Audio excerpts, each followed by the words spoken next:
Private स्कूलों की fees इतनी हाई है कि गरीब बच्चा वहाँ नहीं जा सकता। अब गरीब बच्चा वहाँ नहीं जाएगा तो वो कैसे उस लेवल पे पार कर पाएगा? जिसके पास पैसा है वो पढ़ेगा, जिसके पास पैसा नहीं है वो नहीं पढ़ेगा। वही हालों का गरीब गरीब ही रह जाएगा, अमीर का बच्चा पढ़ के आगे निकल जाएगा। तो कैसे समानता आएगी? 4 लोग वहाँ पहुंचेंगे, 10 लोग मजदूरी कर रहे हैं, तो कैसे देश को विश्वगुरु बनाएंगे? जिससे अपना परिवार खो दिया ना, परिवार ने तो अपने बच्चों को खो दिया। लेकिन किसकी जिम्मेदारी थी? टाइम पे मेंटेनेंस हुआ होता, टाइम पे इनके अधिकारी काम करते हैं तो आज समस्या नहीं देखने को मिलती कि जो बच्चे 7 दब के मर गए, सोचो उनके ऊपर क्या पीड़ा पड़ रही है, उनके परिवार के ऊपर। कोई यकीन कर सकता है उनको तो मुआवजा भी नहीं उस लायक मिल रहा है। कभी ट्रेन हादसा हो रहा है तो कभी प्लेन गिर रहा है। ये क्या है भैया? एक मंत्री को जैसे प्लेन में उड़ा दिए, बताओ ये सब क्या है? जो पढ़ा लिखा युवा है वो इस सब चीज़ों को समझता है, इसलिए वो अपनी आवाज़ को रखता है।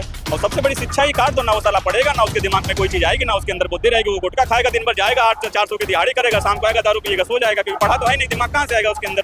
क्या अच्छी है क्या बुरी है? ये सब चीज़ें बहुत स्ट्रैटेजिकल कर काम किए जा रहे हैं कि ताकि सबसे बड़ी भारत को है कि शिक्षा। अब हम स्टूडेंट हैं, हमारी नज़र में कुछ नहीं दिखेगा, हमको कुछ नहीं मिलेगा। हम सेंटर पे एग्जाम देने जाते हैं तो वहाँ लाइटें नहीं रहती है, वहाँ चूहा दौड़ता है, हमारा माउसे नहीं चल रहा है वहाँ पे, तो हमारे लिए तो जुमला हुआ ना भाई। क्या कर सकते हैं इसके लिए? हम बताओ, हम किससे गुहार लगाए जाने?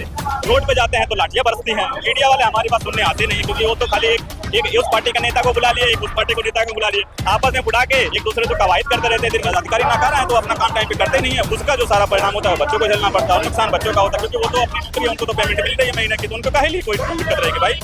हम स्टूडेंट है, दिक्कत तो हमको होती है। हमारा टाइम पे एग्जाम नहीं होगा, टाइम पे रिजल्ट नहीं आएगा, टाइम पे हमारा इंटरव्यू नहीं लिया जाएगा, टाइम पे हमें नौकरी नहीं मिलेगी, तो हम भटकेंगे इधर उधर। और वही गरीब बच्चा है जब नौकरी पाता है, पढ़ता है, लिखता है, तो फिर सरकार के सवाल करता है तो सरकार डर जाती है कि यार अगर ये भी पढ़ लिख के हमको सवाल करेगा तो हम जवाब क्या देंगे इसको।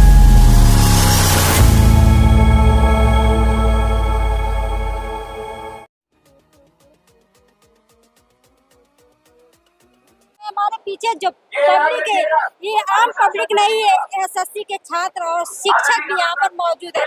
पिछले दिनों आपने देखा होगा कि जंतर मंतर पे काफी संख्या में प्रोटेस्ट कर रहे थे कि वहाँ पर किस तरह से छात्र और छात्राओं और शिक्षकों के ऊपर लाठियां बरसाई गई। जो लोग कहते हैं हिंदू राष्ट्र बनाएंगे, क्या हिंदू राष्ट्र में यही कल्पना की जाएगी कि शिक्षक के ऊपर लाठियां बरसाई जाएगी और छात्र के ऊपर लाठियां बरसाई जाएगी? क्या चाहती है आखिर सरकार? क्या सरकार यही चाहती है कि जो छात्र है वो शिक्षित ना हो, पढ़ लिख कर शिक्षित ना हो? अगर वो शिक्षित हो जाएगा तो सरकार से सीधा सवाल करेगा। कुछ लोग हैं, मैं उससे भी जुड़ने का प्रयास करूंगी कि कहाँ से आए और क्या नाम है? क्या नाम है? मेरा नाम विनय कुमार है। विनय कुमार कहाँ से? और मैं नोएडा से आया हूँ। आज रामलीला मैदान में जो छात्र महा आंदोलन है, लगातार छात्र अपनी मांग को लेकर सड़कों पर उतर रहे हैं, क्या कहना चाहेंगे? मैं कुछ भी बोलने से पहले 2 लाइन से शुरुआत करना चाहता हूँ कि मंजिल उन्हीं को मिलती है जिनके सपनों में जान होती है। पंखों से कुछ नहीं होता मेरे दोस्त, हौसलों से उड़ान होती है। आप जो ये जो जमावड़ा देख रहे हैं बच्चों का, ये जो हुजूम देख रहे हैं, ये कहीं ना कहीं एक हौसला है कि अगर हम लड़ेंगे तो जीतेंगे। और सबको पता है जो एसएससी को लेकर लगातार प्रोटेस्ट हो रहे थे, अभी हाल फिलहाल में जंतर मंतर पे देखा था कि शिक्षकों को किस तरह से बसों में भरकर और 5 से 6 घंटे घुमाया था। आप सभी जानते हैं कि शिक्षक वो चेहरा होता है, गुरु वो चेहरा होता है जो एक इंसान की जिंदगी में रोशनी का काम करता है। उसके जीवन में अंधेरा रहता है, वो शिक्षक ही होता है जो ये सब बताता है कि उसको लाइफ में आगे क्या करना है, कैसे चलना है। वो सारी चीजें सिर्फ एक शिक्षक बताता है। तो ये जो प्रोटेस्ट हो रहा है ये एक मैसेज है। जो सरकार में बैठे हुए लोग हैं, जो गद्दारी करते हैं, जो एग्जाम को लीक करवा देते हैं और नौकरियों को लेकर घपलाई करते हैं, तो वो उनको एक मैसेज है। ये जो प्रोटेस्ट हो रहा है ये एक मैसेज है कि हम कमजोर नहीं है। अगर स्टूडेंट की एकता हो जाएगी तो आपको सरकार में जो लोग बैठे हैं उनको गिरने में बहुत ज्यादा समय नहीं लगेगा। तो कहीं ना कहीं ये सरकार को मैसेज देने का एक बहुत ही बेहतरीन मैसेज है जो ये लोग इकट्ठा हुए हैं। और खासकर मैं टीचरों का धन्यवाद करना चाहूँगा। अभी भी बहुत सारे ऐसे टीचर हैं जो नहीं आ पा रहे हैं, लेकिन उनका भी सही है। और जो टीचर यहाँ पे मौके पे मौजूद है, तो कितना बड़ा उनका दिल है कि वो अपनी ना देखते हुए बच्चों के हक के लिए डंडे खा रहे हैं, धूप में गिर रहे हैं यहाँ पे आके, और बहुत सारी दिक्कतों और परेशानियों का सामना कर रहे हैं। और खासकर मैं मीडिया को लेकर एक बात बोलना चाहूँगा। आप जैसे जो मीडिया जो जमीनी मुद्दे को दिखाने का काम करते हैं, और जो मेन स्ट्रीम मीडिया है, जो कि कई सारे मैं चैनल्स का नाम नहीं लूंगा, मेन स्ट्रीम मीडिया में आप जानते होंगे जो टीवी पे दिन रात एक नेता को बुला के दूसरे नेता को बुला के डिबेट करते रहते हैं, उनके लिए क्या मैसेज है कि वो यहाँ तक कभी दिखाई नहीं देंगे, क्योंकि वो जानते हैं वहाँ जाएंगे तो वो मार खा के लौटेंगे। जानना चाहूंगी जो ये रिजल्ट बार बार लीक हो रहा है, इसकी मेन वजह क्या है? देखिए, एसएससी को लेकर पहला जो था टीसीएस, जो टाटा कंसल्टेंसी सर्विस थी, पहले वो एग्जाम करवाते थे, लेकिन इस बार कम पैसे की वजह से वेंडर को चेंज कर दिया। वेंडर कौन होते हैं? वेंडर वो होते हैं जो किसी चीज का टेंडर लेते हैं कि आज इस बार एग्जाम हम करवाएंगे, हर चीज का अपना टेंडर होता है, बड़े बड़े पार्क का टेंडर होता है, बड़े बड़े मैन्युफैक्चरिंग का टेंडर होता है, वैसे ही एग्जाम सेंटर का भी टेंडर होता है। तो वो जो टेंडर है वो टेंडर टीसीएस से उठाकर किसी और संस्था को दे दी गई थी।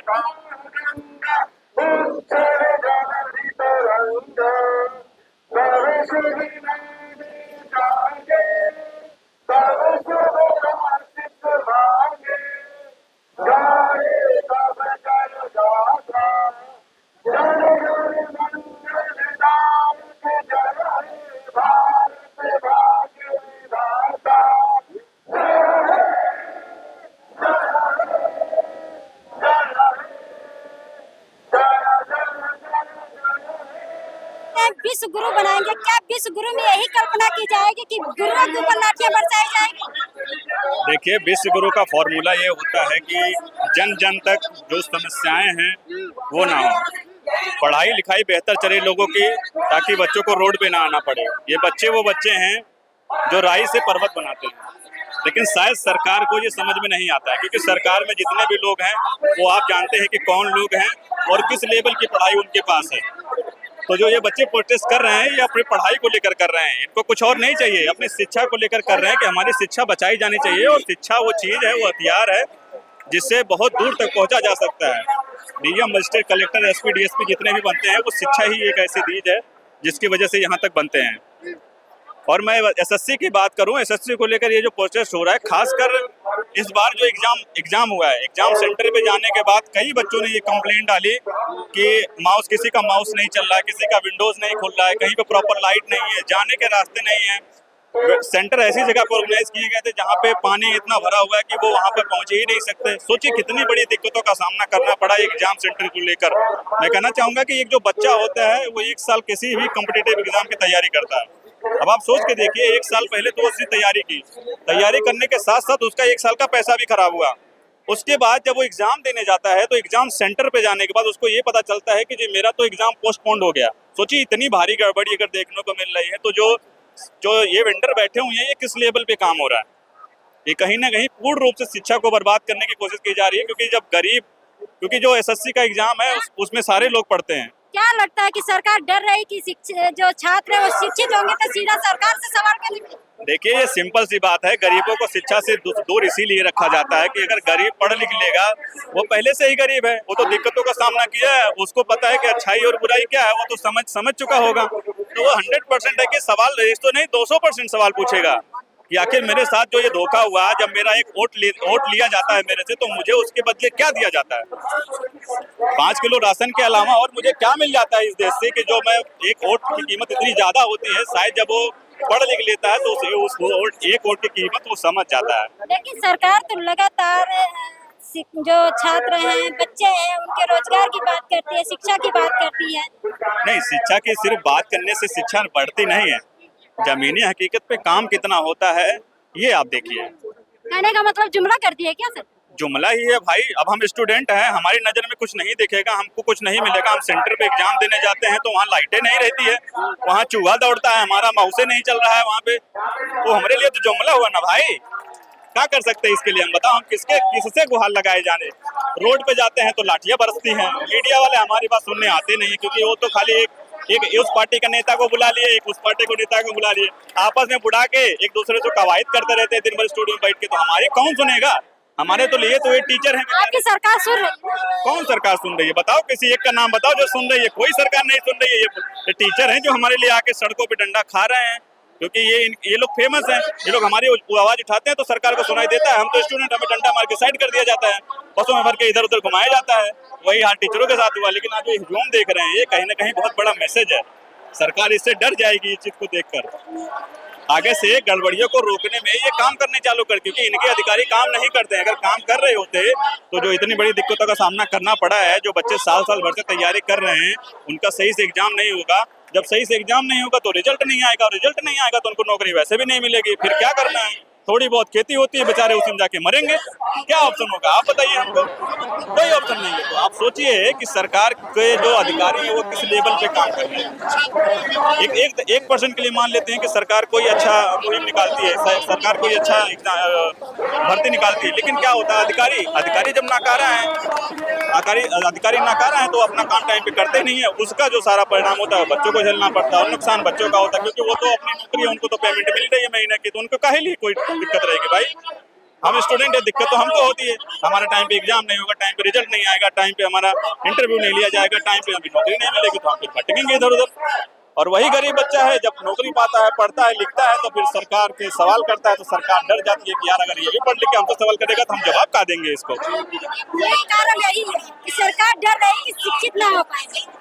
डर ही है, एक तरीके का डर ही है, तभी तो टाइम से कोई चीज नहीं करवा रही है। शिक्षा पूरे वर्ल्ड में अगर देखी जाए तो हर जगह पे शिक्षा फ्री है, लेकिन आप भारत में देख लीजिए कि शिक्षा पे second highest GST, Khan sir ने एक बात बोली थी, आपको ये पता होगा कि सेकंड हाईएस्ट जीएसटी किस पे लगाया गया है, एजुकेशन पे लगाया गया। तो सोचिए अगर भारत को विश्वगुरु बनाना है तो क्या जीएसटी लगा के विश्वगुरु बनाइएगा आप हमको बता दीजिए कि अगर जीएसटी लगा के विश्वगुरु बनता है तो बाकी देश का पागल है क्या वो लोग।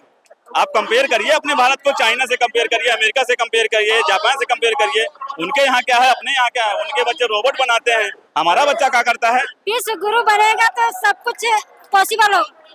नहीं, विश्वगुरु अगर बनाना है भारत को तो सबसे पहली बात है जो शिक्षा है, सबको समानता का जो शिक्षा है वो सबको समान मिलनी चाहिए। प्राइवेट स्कूलों की फीस इतनी हाईयर है कि गरीब बच्चा वहां नहीं जा सकता। अब गरीब बच्चा वहां नहीं जाएगा तो वो कैसे उस लेवल पे पार कर पाएगा। जिसके पास पैसा है वो पढ़ेगा, जिसके पास पैसा नहीं है वो नहीं पढ़ेगा। वही हालों का गरीब गरीब ही रह जाएगा, अमीर का बच्चा पढ़ के आगे निकल जाएगा। तो कैसे समानता आएगी। 4 लोग वहां पहुंचेंगे, 10 लोग मजदूरी कर रहे हैं, तो कैसे देश को विश्वगुरु बनाएंगे। इससे विश्वगुरु तो तब बनेगा जब आपकी शिक्षा व्यवस्था अच्छी होगी, पब्लिक जो सेवाएं हैं वो अच्छी हो जाएंगी, तब तो होगा ना जी। एक एम्बुलेंस को फोन करो तो आता ही नहीं है, डिलीवरी किसी की होनी रहती है तो उसको हाथ पकड़ के ले जाया जाता है। कई जगह पे हमने ऐसे देखा कि खुले नहीं है जी जाने के लिए, वो नदी पार करके 4 लोग पकड़ के उनको ले जा रहे हैं। ऐसे विश्वगुरु बनेगा, ऐसे विश्वगुरु बनता है भारत, कभी नहीं बनेगा। सपने में ज्यूम करते रहो। जो 2047 का मुद्दा ये फेंक रहे हैं ना, ये खाली फेंक रहे हैं बस, कुछ है वही नहीं है। आज का इनका क्या स्ट्रेटजी है काम करने का, शिक्षा को लेकर क्या स्टैंड है, कभी बताएं किसी को कि हम शिक्षा को लेकर अगली बार ये करने जा रहे हैं। कुछ नहीं, बस 15,000 दे देंगे, 15 लाख आ जाएगा, काला धन आ जाएगा। आपके खाते में आया? अरे हमारा आया होता तो हम भी कहीं चुपचाप बैठ जाते, नहीं आया ना, इसीलिए तो बोल रहे हैं। आप समझिए कितना बड़ा घोटाला है कि बोलते 15 लाख आएगा। आपकी बार सुने हैं 15,000 रुपया मिलेगा बिहार वालों को, 15,000 रुपया मिलेगा। झूठ को इतना कहते ना, झूठ को इतना ज्यादा बोल दो कि वो साला सच लगने लगे, तो वही है, वो सच लगने लग रहा है। तो जो झूठ भी है वो सही लगने लग रहा है। बोले हैं तो आएगा ही। कैसे आएगा? 15 लाख भी तो बोले थे, काला धन बोले थे। आपको हम तो नहीं देख रहे, कहीं कोई देख रहे हैं, पढ़े लिखे हैं, हमको दिखा दे कोई लाके कि देखो भैया ये देखो 15 लाख तुम्हारे अकाउंट में आ गया है, ये देखो काला धन आ गया है, ये देखो सबको रोजगार मिल रहा है, सबको शिक्षा मुफ्त मिल रही है। कहाँ है? बड़े बड़े जो नेता हैं, बड़े बड़े जो पॉलिटिशियन हैं, बड़े बड़े जो व्यापारी हैं, वो तो पैसा लेके साले गटक जा रहे हैं। उनको क्या मतलब होगा इससे? अरे वही पैसा उठा के कहीं बढ़िया जगह पे लगा दो। अपना परिवार खो दिया ना, परिवार ने तो अपने बच्चों को खो दिया। लेकिन किसकी जिम्मेदारी थी? टाइम पे मेंटेनेंस हुआ होता, टाइम पे इनके अधिकारी काम करते तो आज ये समस्या नहीं देखने को मिलती कि जो बच्चे साथ दब के मर गए। सोचो उनके ऊपर क्या पीड़ा पड़ रही होगी, उनके परिवार के ऊपर। कोई एज्यूम कर सकता है उनको तो मुआवजा भी नहीं उस लायक मिल रहा है। कभी ट्रेन हादसा हो रहा है तो कभी प्लेन गिर रहा है। ये क्या है भैया? एक मंत्री को जैसे प्लेन में उड़ा दिए, बताओ ये सब क्या है? जो पढ़ा लिखा युवा है वो ये सब चीजों को समझता है, इसलिए वो अपनी आवाज को रखता है। और सबसे बड़ी शिक्षा ही काट दो ना, वो साला पढ़ेगा ना, उसके दिमाग में कोई चीज आएगी ना, उसके अंदर बुद्धि रहेगी। वो गुटखा खाएगा, दिन भर जाएगा, 800-400 की दिहाड़ी करेगा, शाम को आएगा, दारू पिएगा, सो जाएगा, क्योंकि पढ़ा तो है नहीं। दिमाग कहाँ से आएगा उसके अंदर?